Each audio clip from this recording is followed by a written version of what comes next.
player-wise, it would have to be Steven Gerrard, just because, again, before he became a journalist, he was someone I just admired massively in terms of the absolute complete footballer. I think if you were trying to make a footballer in a factory, it would be Steven Gerrard, someone who, I think Jamie Carragher summed it up best once when he said, Steven Gerrard's biggest strength is he doesn't have any weaknesses. So I think, especially because people like Jamie Carragher and Steven Gerrard had a close relationship with the Echo, because it was their local paper, city that they, from the start they were very keen to have a decent relationship with the Echo's Liverpool reporter. So when I stepped into the shoes of the job, if you like, I found myself interviewing Steven quite regularly, and I must admit there was just a little bit surreal when you're interviewing someone like that. And I'd say that was that, and even now I've seen him a few times, even in the last couple of years since he's been up at Rangers, and it probably sounds a bit stupid to say, but I still feel a bit starstruck when I see him now, and I bump into him at I bumped into him at a dinner, I think it was back in January, and had a chat with him, and he's always been fantastic to deal with, and from a journalism point of view, I think he'd be the best. He's the best player, best interviewee I've ever known, because in the modern era, a lot of players are kind of given media coaching and are told, I think, not to voice opinions about things and to be careful what they say. But I think the beauty with Steven Gerrard is, and he still does it now as a manager, he speaks from the heart, and that was why, if you could get 5 minutes with Steven Gerrard after a game, it was probably worth getting half an hour with anyone else, because you knew that in those 5 minutes, he would give you a brutally honest assessment of what we'd just seen, what was happening, the bigger picture, everything. So, I think it would have to be Steven Gerrard. The VAR Show. The one place for your weekly football update.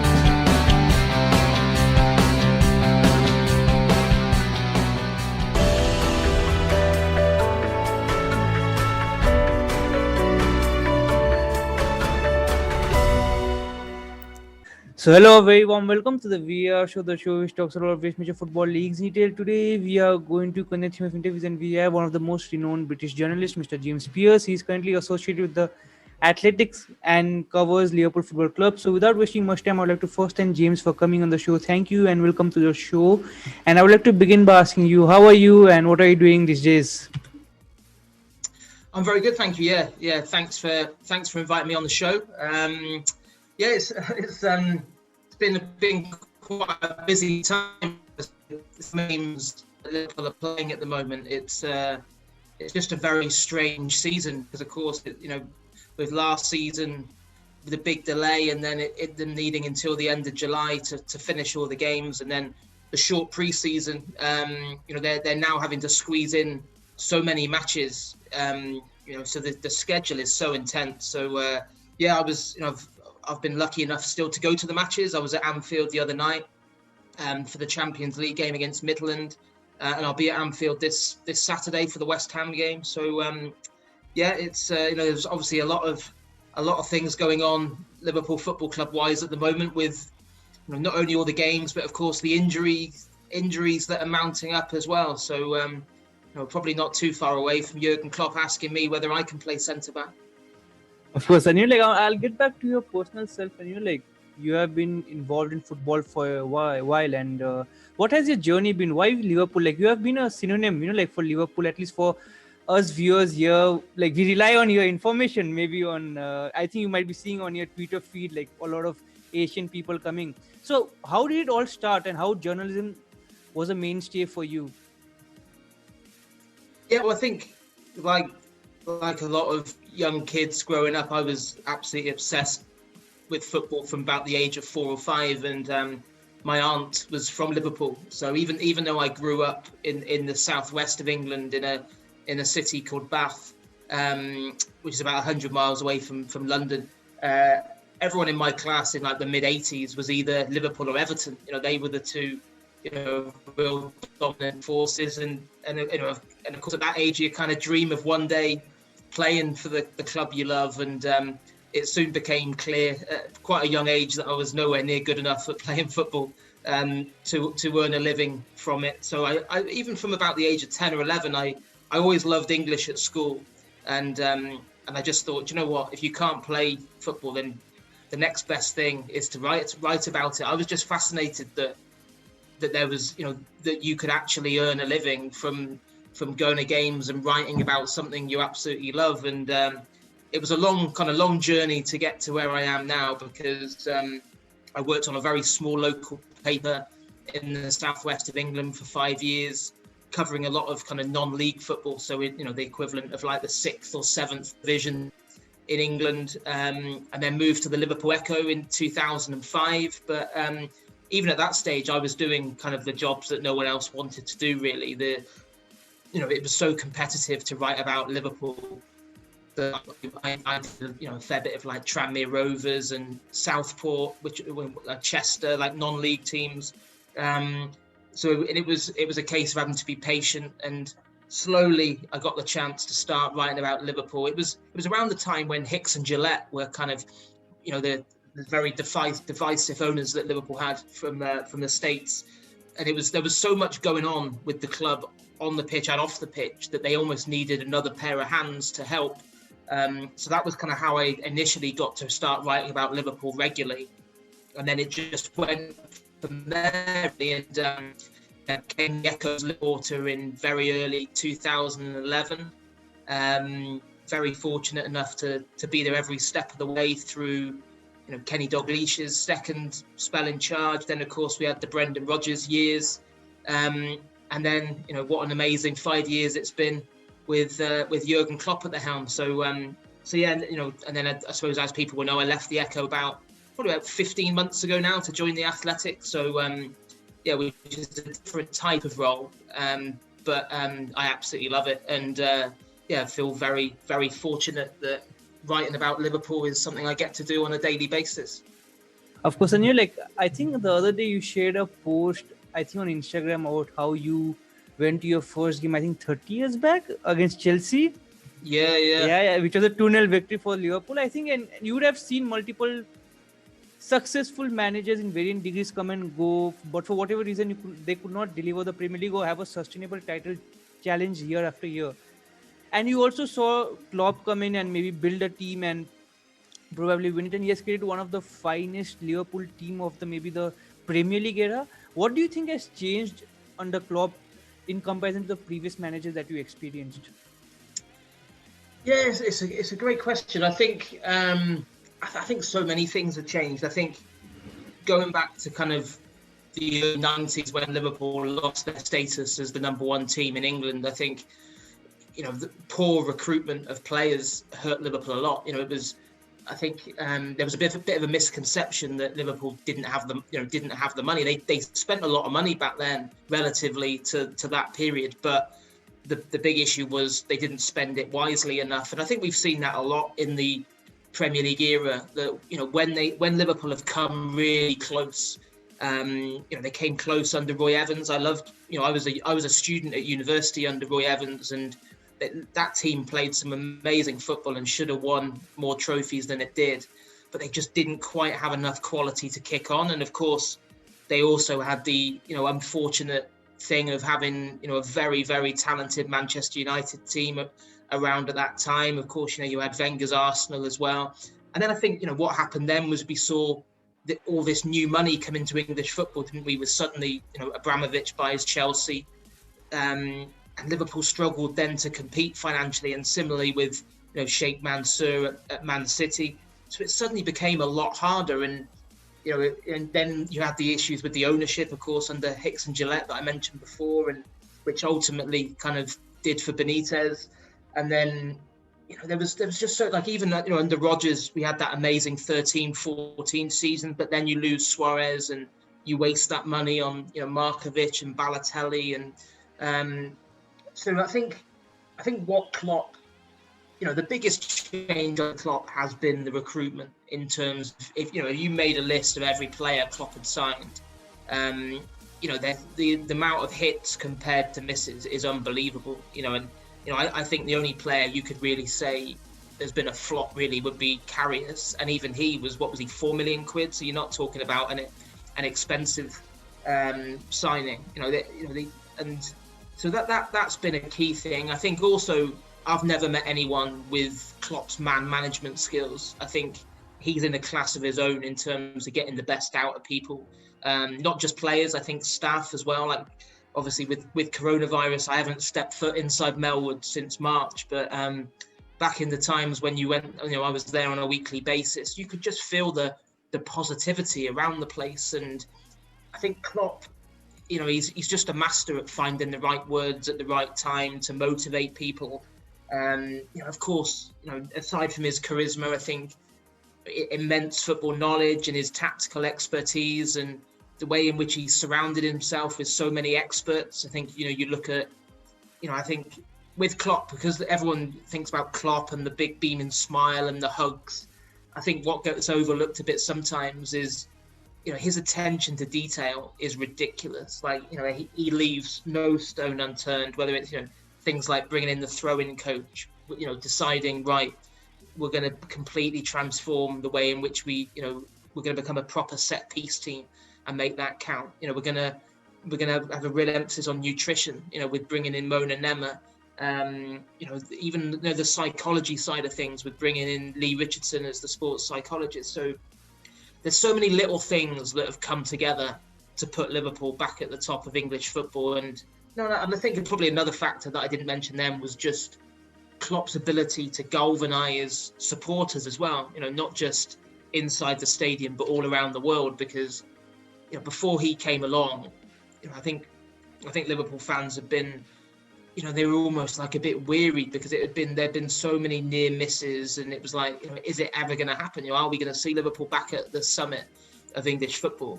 And he just made, from that first day when he came in, when he talked about doubters to believers, he certainly made everyone believe, and we've seen the value of that at Anfield, haven't we? With so many incredible nights, none better than that Champions League semi against Barcelona. Of course, and I was at Barcelona the day the Champions League took place, in Anfield. So I watched it from Barcelona, and the next day the streets were very empty at Barcelona.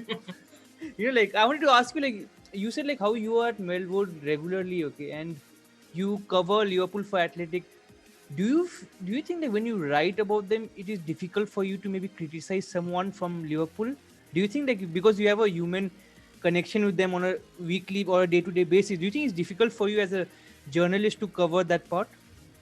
No, I don't think so, because I think, and I've always kind of felt that in this job you've got to be true. You've got to be true to yourself, and you've got to be true to what you're writing about. So I think there's kind of probably two different types of articles that. There's times when you write an opinion piece, which is just solely what I think about a particular player or a particular individual or a particular decision that Klopp makes, or a player, or something a player's done. And then there's other times where you try and reflect why the club did that, why a player did that. What was the thinking, rather than, I suppose an example would be not signing a centre back this summer. And I have done, I've written, I think Liverpool were wrong. They should have signed a centre-back. I wrote and said that many times before Van Dijk got injured. But I think also it's important to be able to have those relationships with people at the club so you can explain why, rather than just, there's only so much value really in saying they were wrong not to. I think it's probably more interesting for people will explain the background behind it and the rationale and the decision-making. So, no, I mean, of course, sometimes relationships with people are affected by criticism. I've had players say to me, all you do is write rubbish about me, and I remember Jose Enrique. I think that was him who said that to me once in a mix zone. Said, all you do is write rubbish about me, and I think Fabio Borini had a go at me once as well. But so it's just one of those things that comes with the the profession, really. So I wouldn't ever, people will always accuse journalists of having agendas or favouring different players over other players, and I get that all the time. You could write one piece and you'll have some people saying, well, you only wrote that because you love Naby Keita, or someone else will say you only wrote that because you hate Naby Keita. And the reality is, it's just I've tried to be as objective as possible about so yeah, I think sometimes it can be difficult, of course, when you've got personal relationships, but I'd like to think they don't ever really cloud what you write, because also I think a lot of people at the club, I think Liverpool as a rule are pretty good to deal with, and generally I think people accept, a lot of people, most of the people I have relationships with accept that you've got a job to do. And if you think someone played badly, if you think someone's made a poor decision, if you think someone stepped out of line, then you're entitled to your opinion. And as long as it's not factually wrong, then it's quite rare to get someone to, it's quite rare for someone to kick up a fuss about what you've written. Of course, and I have read an article about the centre back. It was quite good. I wanted to ask you, staying with that topic, since now you have Van Dijk being injured for, I don't know, I don't think so there's a time limit that has been quoted for his comeback, and also Fabinho himself suffering injuries. Do you think Liverpool will spend heavily on proven centre backs, or will we see some shoot signings, or will we see some more players from the academy being promoted in January? Well, do you know what? I've been trying to find out the answer to the kind of those questions since Van Dijk was hurt a couple of weeks back, and Liverpool's stance has been that it's too soon to say what they will do in January. That Klopp has great belief in the young players that are coming through. I think, of course, Reece Williams looks like he's at the head of that queue at the moment. Having watched him every week, really, back in probably 2 seasons ago when Liverpool won the FA Youth Cup.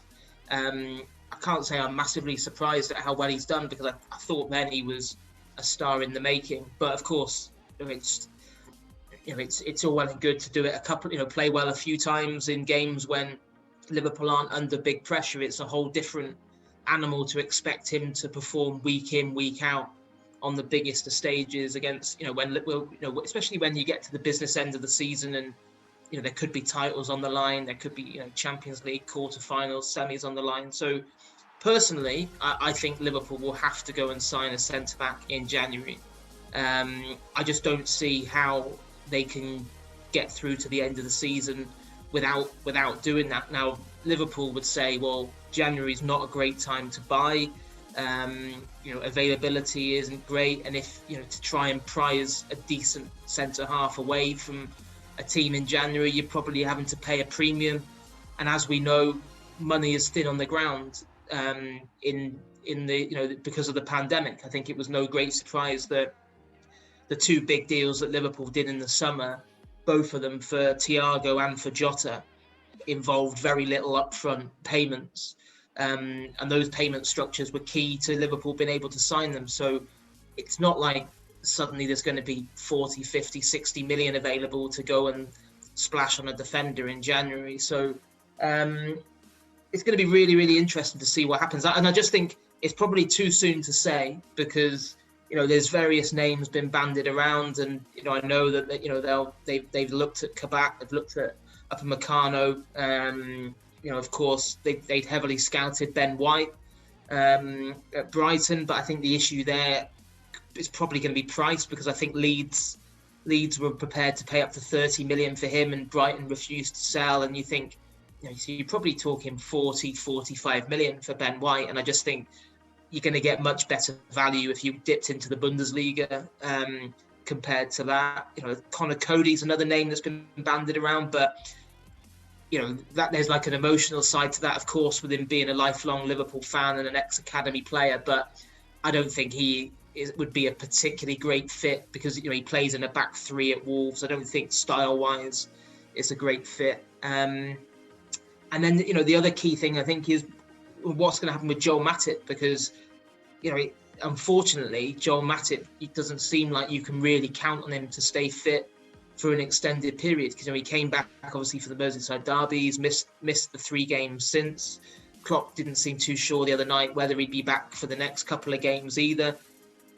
So yeah, I think everything points to Liverpool having to do some business in January, and then the decision will have to be obviously, do they go for, a real frontline centre back and try and be creative with some kind of payment plan and structure of the deal, or do they go down the route of a Ragnar Klavan style, kind of more of a short-term fix? But I think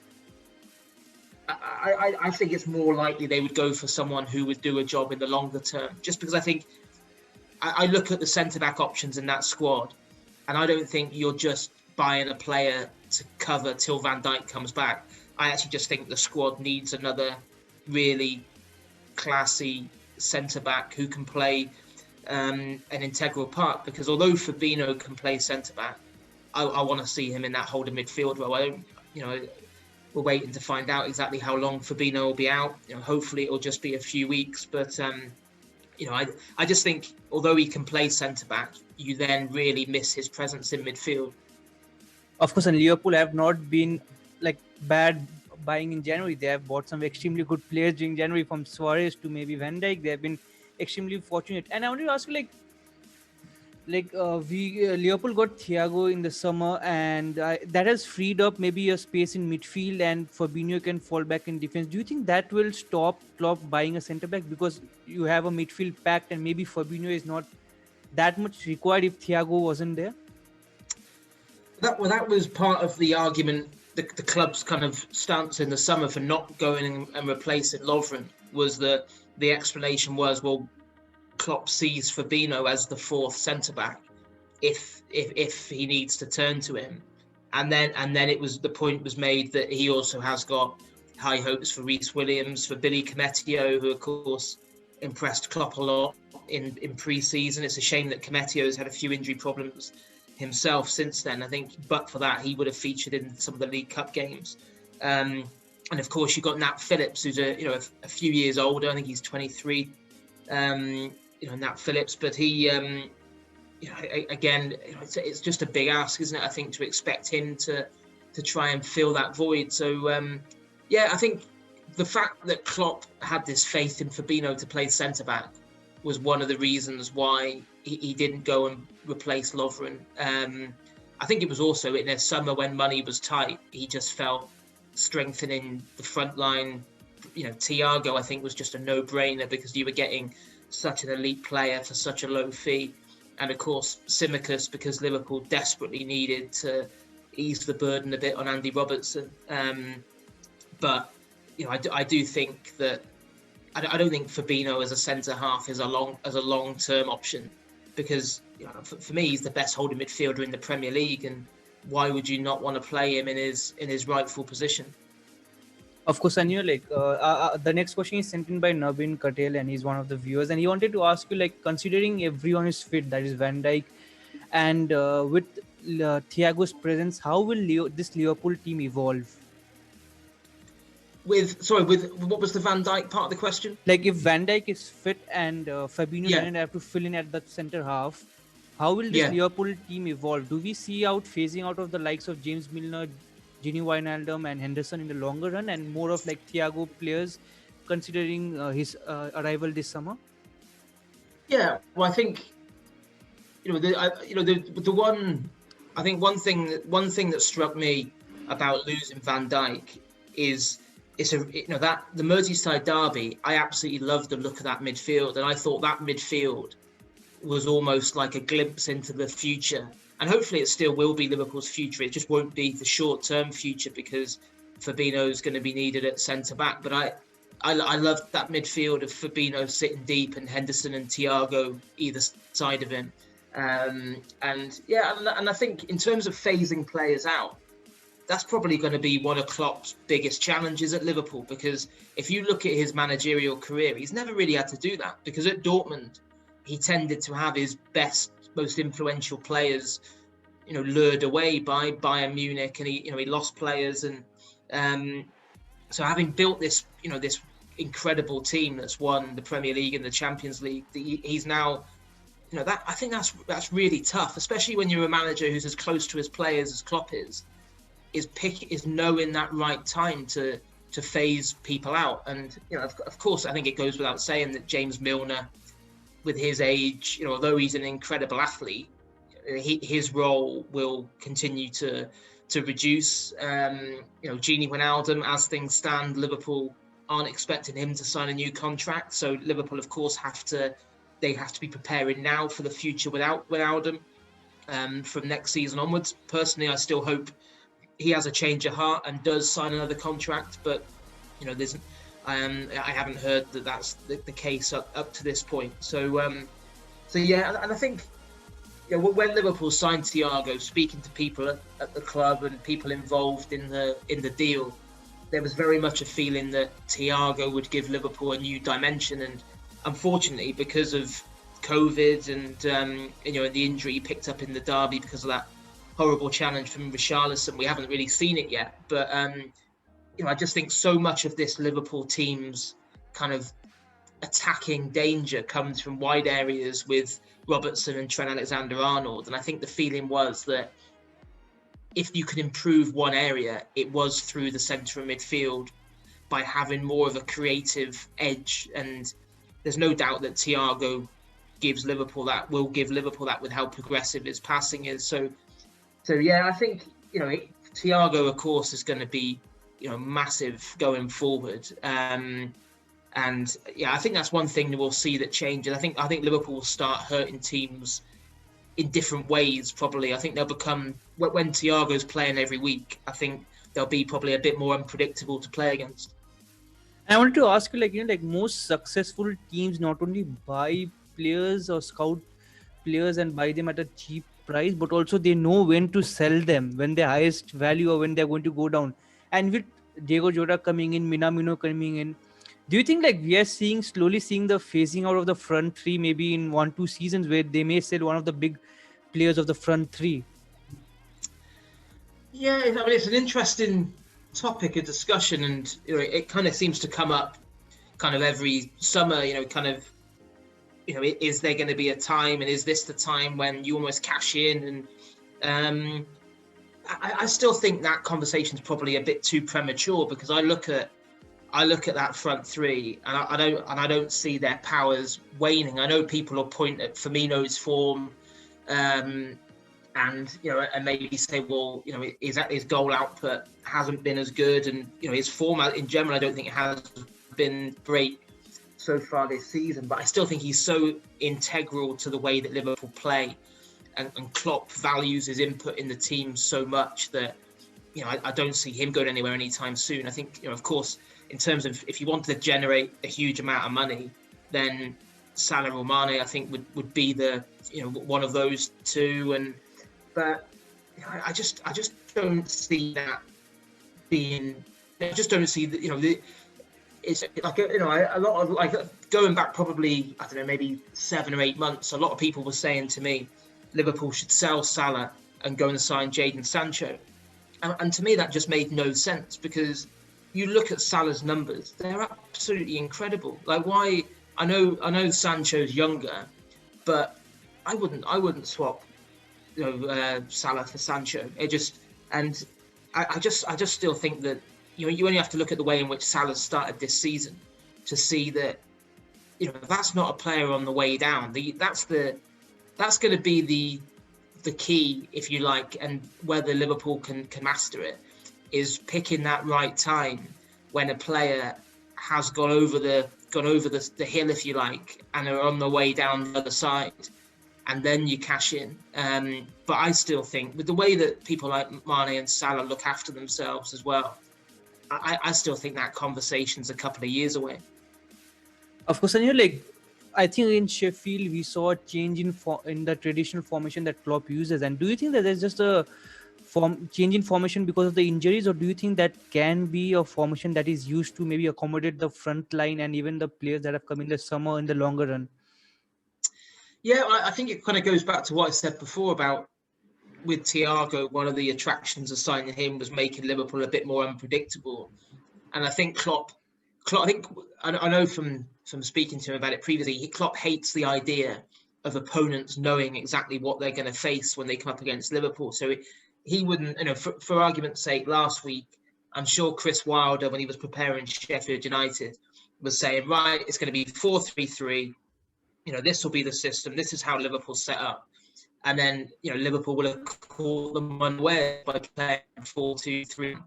And I just think, firstly, it gives them that unpredictability by being able to play different systems. And, there'll be games, I think, when he changes it mid-game, and just tweaks it up, especially with the attacking options he's got. I also think 4-2-3-1 is a great way of getting Jota in the team without having to leave out one of the front three. Jota has been magnificent since he's joined Liverpool.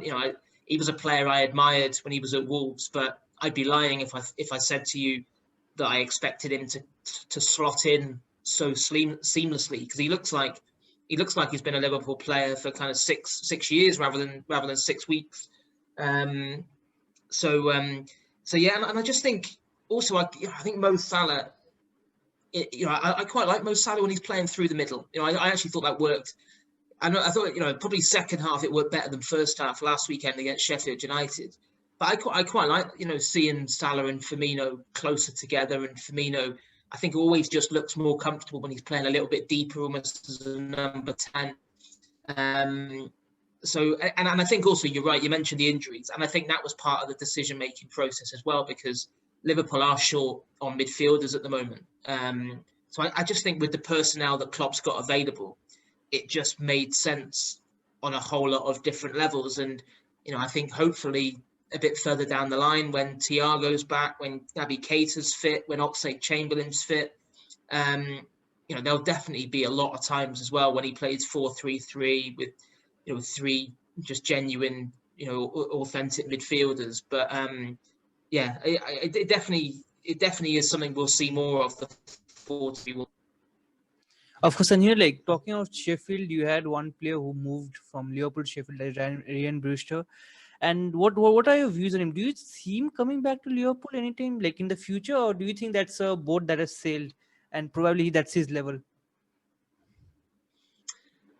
Yeah, personally, I'd be surprised if he came back. I know Liverpool have got that insurance policy, haven't they, of the buyback clause, and I think that they made it very clear when they made the call that they were prepared to sell Brewster rather than just loan him. They were adamant there had to be the buyback clause, because I think the worst nightmare would probably be for Brewster to go and score 25-30 goals a season somewhere else in the Premier League, and then you're kicking yourself. So at least any time in the next 3 years, Liverpool have got the option to bring him back. But yeah, I would be surprised. I just think Liverpool operate at such a high level that I think Brewster is a big talent, but I'm not sure that he's quite at the level on whether he will become at the level where he can lead the line for Liverpool. And it was a shame to see him go, because he'd been touted as this the next big hope for quite a long time. And I think that serious injury he got a couple of years ago when he had surgery, and I think his knee and his ankle after he was hurt for the under-23s playing against Man City.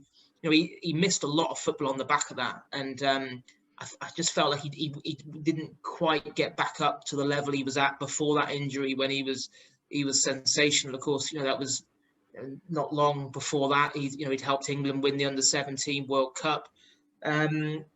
So yeah, sad to see him go, but I just think in the end it was a deal that made sense for all parties, because I think Sheffield United absolutely crying out for attacking reinforcements, and there's a real shortage of goals in that squad.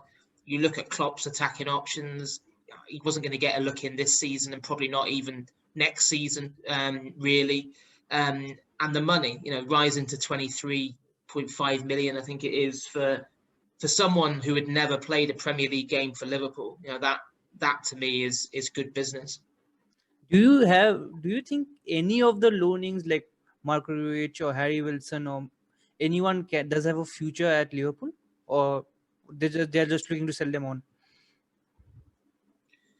Yeah, I mean, I just think the bar is set so high at Liverpool now for these players to try and force their way in. And realistically, I don't think Wilson. I just again we talk about the caliber of those players in the front three at Liverpool, and I really like Harry Wilson, and I think he'll have a fantastic career. He's already proved himself, in the loan spells that he's had, but I don't think he's quite at the level. I was really surprised that Burnley didn't just pay the money to sign him. I think they offered 12 million up front. Liverpool wanted 15, and I think Burnley will be kicking themselves, because I think Harry Wilson will go on to, from what I've been told, he's already started well at Cardiff.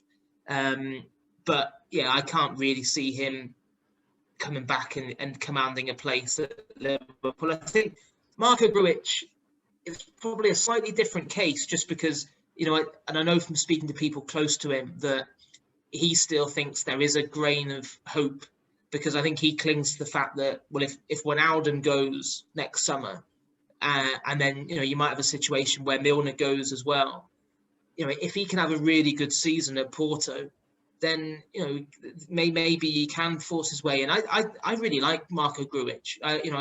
From the very early days when Liverpool signed him, so I was, out of the ones that Liverpool didn't sell and ended up loaning, I was actually quite glad that they didn't sell Grujić, because, I'm interested to see how he does at Porto. Of course, and I still remember his header against Barcelona in the preseason friendly. Yes, yeah, we'll never forget that one. Yeah, so we are getting to the end. I have last few questions, and one of them is like, there are also talks of Red Bull Acquisition Corporation and FSG merging, and that means Billy Bean will be in charge of running Liverpool. At least that's what the rumor is. What does that mean for Liverpool? I'd love to have the answer to that. FSG have been very tight-lipped so far on those discussions. I think obviously because it's linked to, potential stock market flotations. I think as a business you have to be very careful what you do and don't say. So, but yeah, the information, as I understand it, is that those talks are ongoing about potentially selling a stake in FSG, and then it floating on the stock market, and it does seem to be this plan in place that they could potentially take on other clubs, globally, in a similar way, I guess, to what we've seen with Manchester City.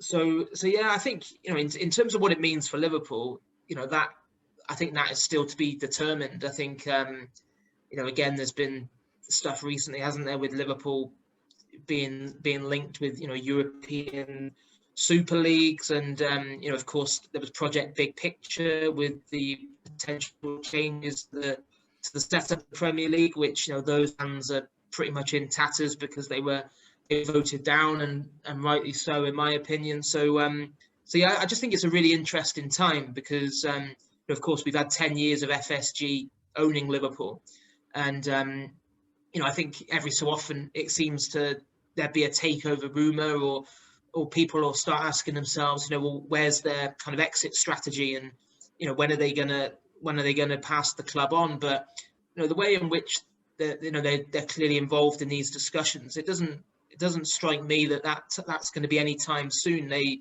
It's aside from I think in general they've been fantastic owners for Liverpool when I think they've stuck to their promise to build the business up. And said that by building the club up off the pitch, it'll improve us building it on the pitch.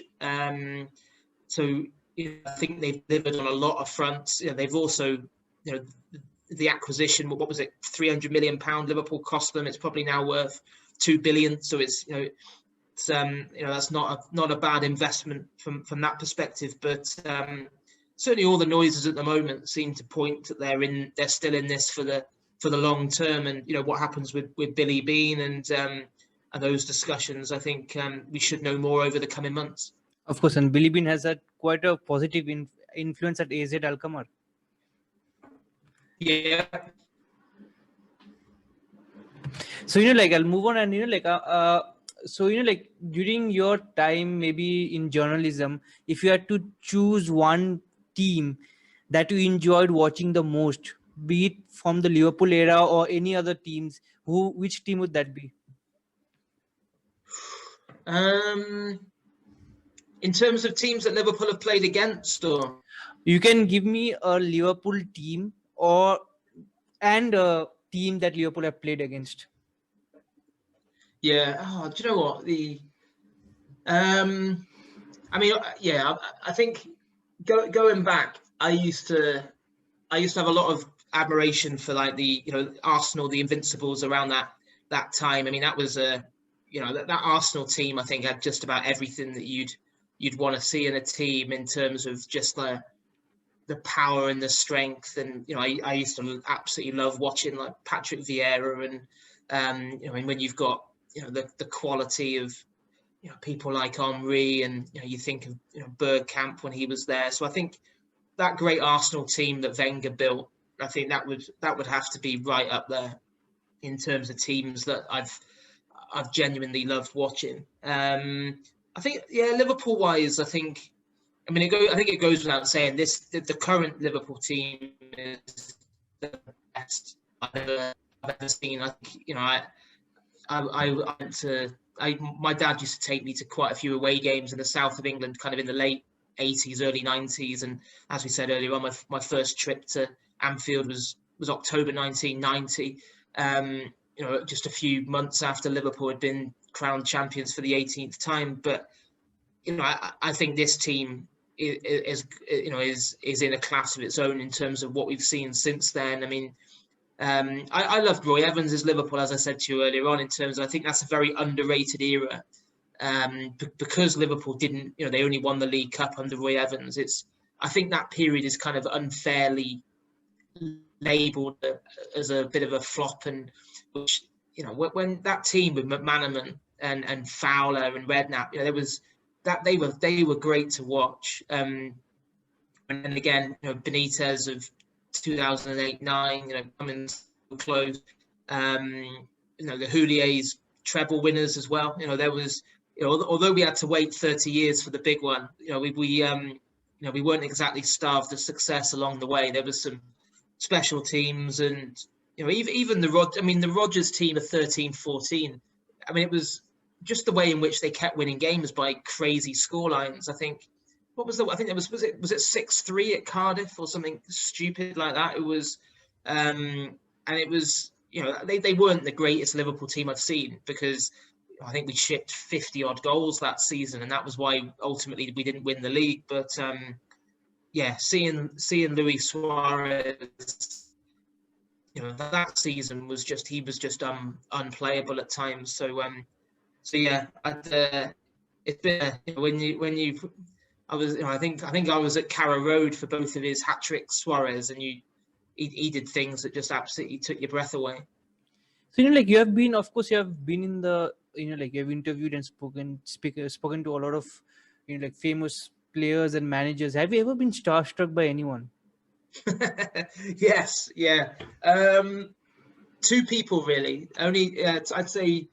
One was Kenny Dalglish, because literally my first day as the Echo's Liverpool reporter, I had to go down to Melwood and meet Kenny for the first time, and it was just, it was kind of exhilarating but also frightening at the same time, because he was, as a kid, he was my hero. So it was just a bit surreal to introduce him, and that took a lot of getting used to, because I used to be able to ring Kenny most days, and not surprisingly, he wasn't particularly forthcoming with information. I think anyone that's seen him when he was the manager, he didn't give too much away to the media.